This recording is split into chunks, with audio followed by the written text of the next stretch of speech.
Selamat pagi anak-anak. Hari ini kita akan belajar di materi yang baru di bab 2 tentang masalah ekonomi dalam sistem ekonomi. Tujuan dari pembelajaran ini sendiri adalah setelah kegiatan pembelajaran ini diharapkan kalian dapat mengidentifikasi masalah ekonomi klasik dan modern dengan cermat dan teliti dalam kehidupan sehari-hari sehingga terbentuk sikap kritis, kreatif, jujur, dan bertanggung jawab. Tetapi sebelumnya kita akan melihat apa yang dikatakan Alkitab mengenai persoalan-persoalan di dalam hidup manusia.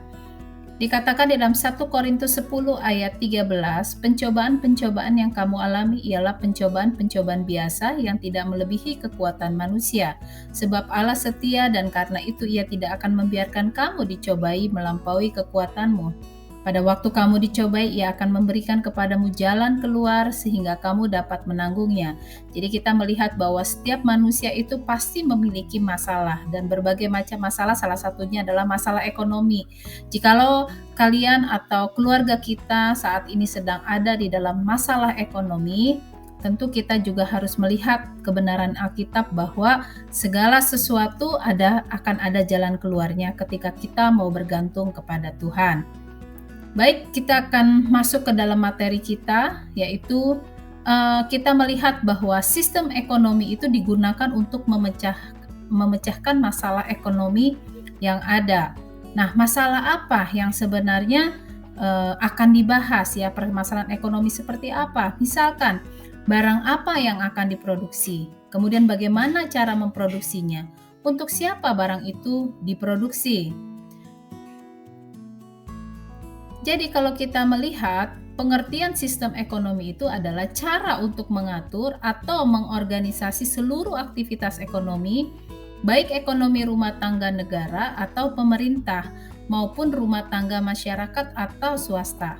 Nah, untuk memecahkan masalah yang mendasar serta mencapai tujuan perekonomian tertentu. Apa sih masalah ekonomi itu sendiri? Ya, masalah ekonomi itu sendiri adalah setiap negara itu biasanya sama persoalannya. Ya, kalau secara umum permasalahan ekonomi itu yaitu kebutuhan lebih besar dari alat pemuas kebutuhan. Yang kedua secara klasik, masalah produksi, konsumsi, dan distribusi.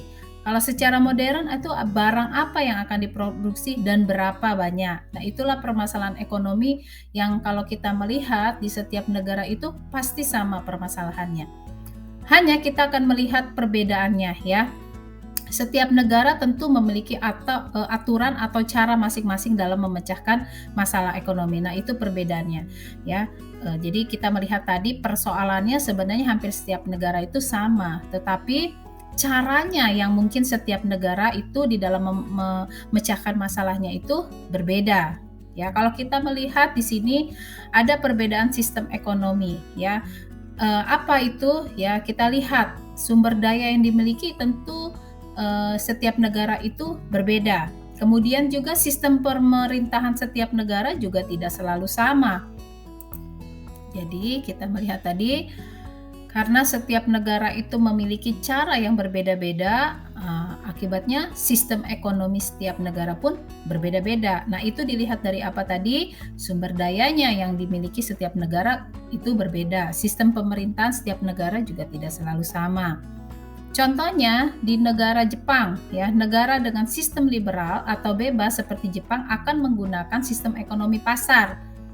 Sedangkan kalau kita melihat Korea Utara, negara dengan sistem sosialis seperti Korea Utara menerapkan sistem ekonomi komando atau terpusat. Jadi sistem ekonomi itu berguna untuk menjawab permasalahan ekonomi yang ada. Sistem ekonomi juga memuat cara untuk mengatasi masalah ekonomi dan mencapai tujuan perekonomian. Nah, untuk di materi selanjutnya, di video selanjutnya kita akan melihat tadi saya sudah menyebutkan ada ekonomi pasar dan ekonomi komando. Nah, kita akan melihat selanjutnya sistem ekonomi yang lainnya di video selanjutnya. Terima kasih.